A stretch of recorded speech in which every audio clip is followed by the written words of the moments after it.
Hi, my name's Phil and welcome to LabourVision, where we discuss Labour policies, which is more than a little awkward during a general election campaign in which Labour have still not published their manifesto. We know it's ready. Get on with it. Still, they did make a major announcement last week, launching GB Energy from Scotland, where the headquarters are going to be built. And something which came as a genuine surprise to me is the pollster Mooring comment has been finding that people in their focus groups are really engaged by it. They've said that people were talking about GB Energy even without being prompted. So it's not just a case of, oh, we'd like to ask you about GB Energy now. What do you think of this, and they go, oh, yeah, we've heard of that. Yeah, this is what I think. It was like, sort of what policies have you heard about in this election? Oh, GB Energy. So it's basically the one thing that Labour have achieved cut through to the public with during this first week and a half of the election campaign. So let's quickly go down some of the key features. I think the main thing to do, I have done a video on this in the past in this series, but I think the main thing would be to tackle the criticisms, which are mostly coming from other political parties. So the first criticism is that it won't actually be a normal energy company, as in it's not going to be one that generates energy itself. So how can it possibly reduce people's energy bills if it won't generate energy to sell to those people? Well, there are a few things needed to explain this. First of all, nobody buys their energy from their energy company. Take the French government-owned EDF, for example.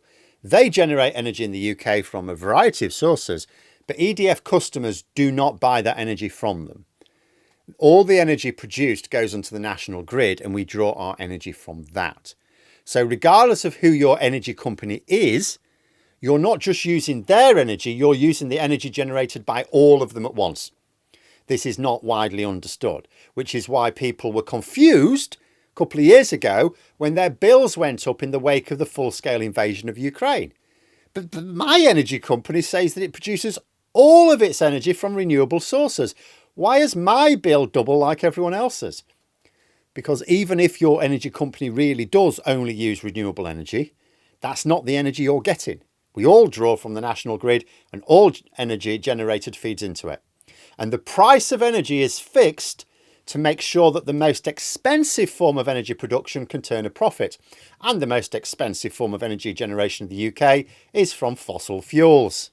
So the way GB Energy aims to bring bills down in the future is by investing in clean energy, reducing the amount of energy we produce from fossil fuels, and this naturally brings the bills down.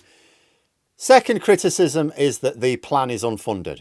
So Labour have said that the budget for GB Energy will come from windfall taxes on oil and gas companies. But, claims some on the right wing, we already have windfall taxes on oil and gas companies, so you need extra funding. Where's that coming from? However, although there is technically windfall taxes on oil and gas companies don't actually really pay windfall taxes because there are a load of tax breaks in the system, which means that, yeah, they're not paying those extra taxes on their ridiculous profits at all.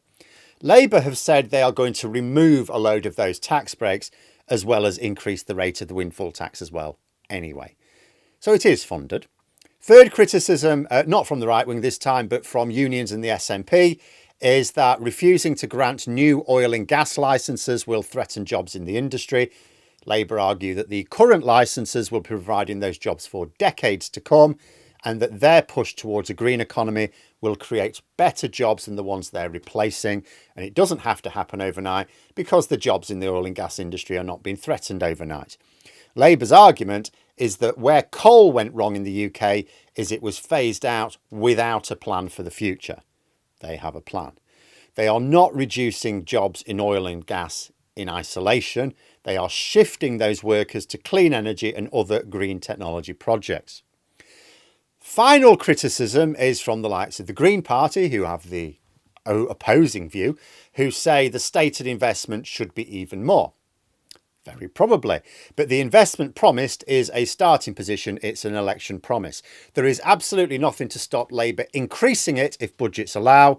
And we know that Ed Miliband wants those budgets to allow. At the next election, absolutely nobody is going to beat Labour up for having spent more than they said they would, only if they spend less. I've also linked in the description below the document Labour produced to show which projects have already been identified around the country. In theory, the new GB Energy website should do this. It has a postcode search to see what projects there would be in your area. I will caution, however, it's a bit rubbish. I put my postcode in and it came up with a completely different, not a completely different part of the country. It was a nearby part of the country, but nonetheless not the one I lived in. So it's like a lot of Labour's online content. It's like, yeah, can you not keep employing these people? Thank you. Still, as long as they don't employ the same people to actually implement their policies as they do to explain them to the public, we should be fine. But there we are, a few of the key things about GB Energy while I drum my fingers waiting for the actual manifesto. Let me know your thoughts in the comments below. Don't forget to like and subscribe if you enjoyed the video. And until next time, I'll see you later.